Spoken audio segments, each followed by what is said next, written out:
how to clear iCloud storage space. So let's get started. First thing first, open the settings app on your mobile device.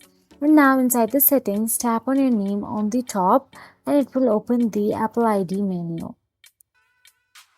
After you open the Apple ID menu, from there, look for the iCloud option available there and tap on the iCloud.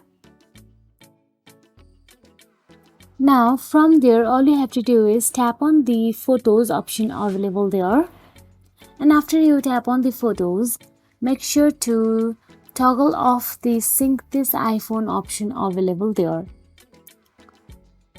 and also make sure to delete some duplicate photos from your iPhone.